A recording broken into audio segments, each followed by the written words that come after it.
آج رمضان المبارک کی 17 تاریخ ہے اور سورہ انبیاء کی آیت نمبر 22 کے حوالے سے درس قرآن کا عنوان ہے اگر دو خدا ہوتے سنسار میں۔ اللہ رب العالمین نے فرمایا لو کان فیہما آلہۃ الا اللہ، اگر آسمان و زمین میں اللہ کے سوا اور بھی بہت سارے معبود ہوتے لفسدتا، تو دونوں فساد کا شکار ہو جاتے، دونوں برباد ہو جاتے، یعنی زمین و آسمان کا نظام درہم برہم ہو جاتا۔ فسبحان اللہ رب العرش عما یصفون، پس پاک ہے وہ اللہ جو عرش کا رب ہے ان تمام چیزوں سے جسے یہ مشرکین اللہ کو متصف کرتے ہیں، جو مشرکین اللہ کے بارے میں بیان کرتے ہیں۔ اللہ رب العالمین نے اس آیت کریمہ کے اندر اس بات کا اعلان کیا ہے کہ زمین و آسمان میں ایک ہی معبود ہے، اور اگر ایک کے سوا اور بھی کئی معبود ہوتے تو زمین و آسمان کا نظام خراب ہو جاتا، بگاڑ کا شکار ہو جاتا۔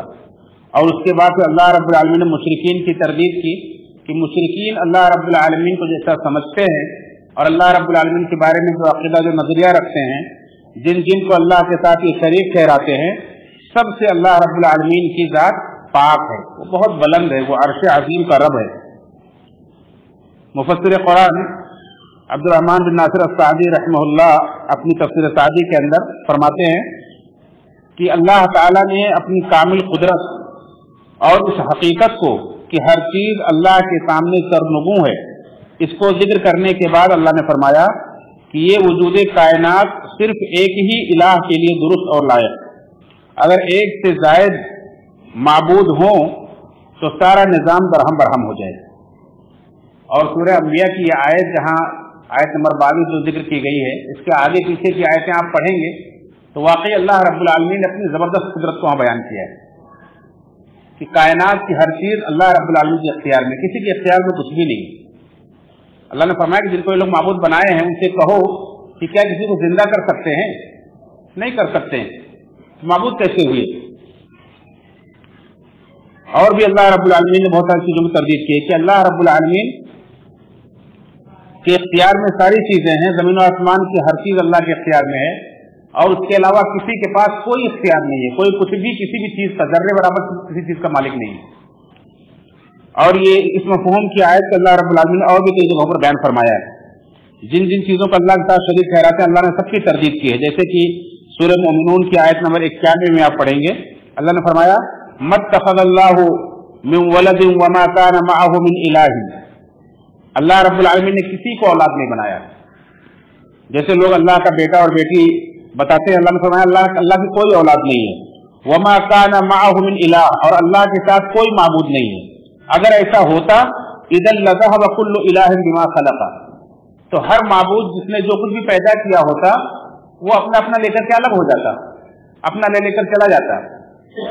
یعنی اگر اللہ کے سوا کسی اور کے پاس کوئی اختیار ہوتا، کوئی اور پیدا کرنے پر قادر ہوتا، تو کبھی تو ایسا ہوتا کہ وہ اپنے مخلوق کو لے کر کے الگ ہو جاتا، اللہ سے بٹوارا کر لیتا۔ ایسا کبھی نہیں ہوا۔ اللہ نے فرمایا وَلَا عَلَىٰ بَعْضِهِمْ عَلَىٰ بَعْضٍ، اور ایسا اگر ہوتا تو سب ایک دوسرے کے اوپر بلند ہونے کی کوشش کرتے، ایک دوسرے پر چڑھائی کرتے۔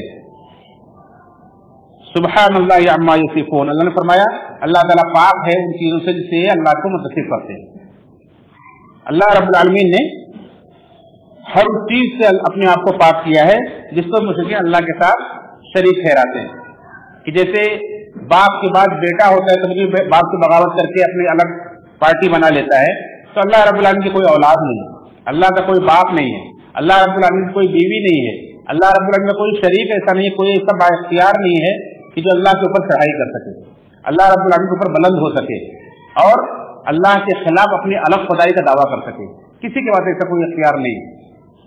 اور جو لوگ یہ کہتے ہیں کہ ٹھیک ہے اللہ رب العالمین ہی سب سے بڑا معبود ہے، اللہ رب العالمین ہی کائنات کا پیدا کرنے والا ہے، لیکن اللہ رب العالمین نے بہت سارے لوگوں کو بہت سارے اختیارات دے رکھے ہیں، تو اللہ رب العالمین نے فرمایا کہ اگر ایسا ہے تو یہ دلیل لا کر دے کہ اللہ نے کس کو کیا اختیار دیا؟ اللہ نے کسی کو کوئی اختیار نہیں دیا ہے، اللہ رب العالمین نے کسی کو کوئی اختیار نہیں دیا۔ سب جھوٹ باتیں اللہ کے ذمہ جھوٹ لگائی جاتی ہیں، اللہ تعالیٰ اسی جھوٹ سے پاک ہے۔ دوسری بات یہ کہ جو لوگ یہ شبہ کر سکتے ہیں कि अल्लाह रब्बुल आलमीन ने भी तो फरिश्तों को बहुत सारी ड्यूटी पर लगा रखा है, बड़े बड़े उनके इख्तियारात, बड़े बड़े ताकत दे रखे हैं। हाँ, अल्लाह रब्बुल आलमीन की बड़ी बड़ी मखलूकात हैं, अल्लाह रब्बुल आलमीन ने उन्हें मुख्तलिफ कामों पर लगा रखा है। फरिश्ते अल्लाह की एक बहुत ही ताकतवर मखलूक हैं कि जो अल्लाह का अर्श उठाए हुए है। अल्लाह रब्बुल आलमीन ने उन्हें इतनी ताकत दे रखी है कि वो जमीन को उठाकर से पलट दे। अल्लाह रब्बुल आलमीन ने उन्हें मुख्तलिफ कामों पर लगा रखा है कि वो बारिश बरसाने, बंदों को रोजी पहुंचाने के कामों पर मुकर्रर है, उनकी रूहें कब्ज करने पर मुकर्रर है। लेकिन इतनी सारी ड्यूटी करने के बावजूद भी अल्लाह के सामने उन्हें कोई इख्तियार नहीं। अल्लाह जितना उन्हें उनसे काम लेना चाहता है, जितना उन्हें इख्तियार देता है, उतना वो करते हैं। उसके बाद अल्लाह की नाफरमानी का भी इख्तियार नहीं रखते। उनके अंदर इतना भी इख्तियार नहीं है कि अल्लाह ताला कोई काम उनसे कहे कि ये करो और वो नाफरमानी कर दे। ला यासून अल्लाह मा अमरहुम व यफअलून मा युमरून। अल्लाह रब्बुल आलमीन जो उन्हें हुक्म देता है उतना ही वो कर पाते हैं, उसके सिवा अल्लाह की नाफरमानी का भी इख्तियार उन्हें नहीं है। ये सोचने वाली बात है कि अल्लाह रब्बुल की इतनी अजीम मखलूकात, इतने बड़े बड़े फरिश्ते, उन्हें भी अब कुछ भी इख्तियार नहीं है। अल्लाह रब्बुल आलमीन ने जिन्हें इतनी ताकत दी है वो खुद कितना पावरफुल होगा। तो ये सारी चीजें बयान करने के बाद अल्लाह रब्बुल ने फरमाया कि अगर एक के सिवा कई और होते, जैसा कि किसी शायर ने कहा है कि अगर दो खुदा होते संसार में तो दोनों बला होते संसार में। अगर इस कायनात में एक के बजाय दो ही खुदा होते तो दोनों मुसीबत हो जाते, तो दोनों बला होते संसार में। खतरनाक होता जमाने का रंग, हुआ करती हर रोज दोनों में जंग। यानी दोनों में रोज लड़ाइयां होती, एक कहता कि आज धूप होगी, दूसरा कहता नहीं बारिश होगी, और फिर दोनों एक दूसरे पर चढ़ाई करते और जमीन आसमान का निजाम दरहम बरहम हो जाता। अल्लाह रब्बुल आलमीन की इसी आयत की वजह से तर्जुमानी की गई है। और ये इतनी आसान मिसाल है कि एक बच्चा भी समझ सकता है, एक मोटी अक्ल वाला इंसान भी समझ सकता है कि अल्लाह रब्बुल आलमीन के सिवा अगर दूसरे माबूद होते तो कभी तो दुनिया में ऐसा हुआ होता कि पार्टी बदल गई हो, उसके बाद फिर पूर्व के बजाय पश्चिम से सूरज निकलने लगे, मौसम बदलने लगे, कुछ और आम के पेड़ में अनार और अनार के पेड़ में आम लगने लगे, इस तरह से कुछ तब्दीलियां आती, जैसा कि हुकूमतें बदलने के बाद फिर इस तरह की तब्दीलियां आती है देखने में। तो ऐसा तो कभी नहीं हुआ। ये बहुत वाज़ेह मिसाल है कि किसी भी एक गाड़ी को दो ड्राइवर नहीं चला सकते कि एक कहे मैं दक्षिण ले जाऊंगा, एक कहे मैं उत्तर ले जाऊंगा, एक कहे मैं दाएं ले जाऊंगा, एक कहे बाएं ले जाऊंगा। एक वक्त में दोनों का हुक्म नहीं चल सकता है एक छोटी सी चीज पर, एक गाड़ी पर। इतने बड़े निजाम में, इतने बड़े कायनात के निजाम में दो खुदाओं का हुक्म कैसे चल सकता है? बहुत वाज़ेह मिसाल है। और ये अल्लाह रब्बुल आलमीन का लाख लाख शुक्र है कि अल्लाह रब्बुल आलमीन ने हमें और आपको ये समझ दिए कि हम अल्लाह की तौहीद को मानते हैं, जानते हैं, समझते हैं। और बड़े अफसोस की बात है कि दुनिया में कितने लोग ऐसे हैं जो इस हकीकत को नहीं जानते, हालांकि बड़े पढ़े लिखे हैं, बड़े दिमाग वाले हैं, बड़े दुनिया में तरक्की करने वाले हैं, लेकिन इस हकीकत को नहीं जानते, एक अल्लाह रब्बुल आलमीन को नहीं पहचानते। ये बहुत बड़े अफसोस की बात। वमा क़दरुल्लाह हक़्क़ क़द्रिही, जैसा अल्लाह को पहचानना चाहिए वैसा उन्होंने पहचाना नहीं, इसीलिए वो सबसे बड़े बेवकूफ हैं, इसीलिए सबसे बड़े दुनिया के सबसे गए गुजरे लोग, शर्रुल बरिया है, सबसे बदतरीन मखलूक है वो लोग। और सबसे बढ़कर अफसोस की बात यह है कि ऐसे मुसलमान जो एक अल्लाह रब्बुल आलमीन को पहचानते हैं, उसकी ताकत और कुदरत को जानते हैं कि पूरी कायनात के जर्रे जर्रे उसका अख्तियार है, उस रब के मानने वाले ऐसे बेवकूफों से डरते हैं जिनके पास खुदा का या तो तसव्वुर ही नहीं है, या तो अपने जैसी मखलूक को पूछते हैं, या तो अपने से कमतर मखलूक को पूछते हैं।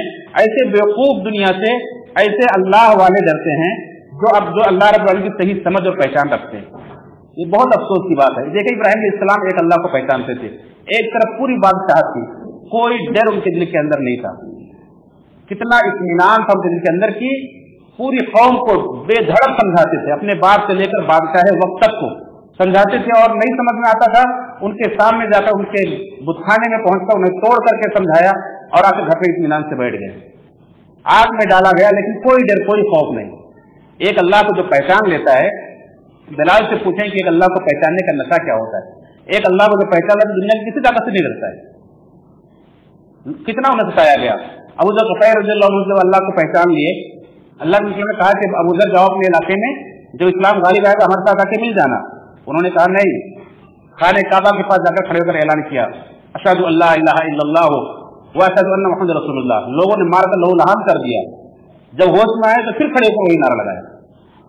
ये ताकत और जुरात आज अरबों खरबों मुसलमान दुनिया के अंदर हैं जो एक अल्लाह को पहचानने का दावा करते हैं, लेकिन जुरात नहीं आती उनके अंदर कि एक अल्लाह की दावत उन्हें दे सकें, पहचान करा सकें, उन्हें हक बात का ऐलान कर सकें। अल्लाह रब्बुल इज्जत तौफीक मांगे रब्बुल आलमीन हम सबको सही मानों में अल्लाह को पहचानने वाला बनाए, अल्लाह के तौफीक को जानने वाला बनाए और अल्लाह ताला हम सबको तौहीद को ताकत व क़ुव्वत अता फरमाए। आमीन तक़ब्बल या रब्बल आलमीन।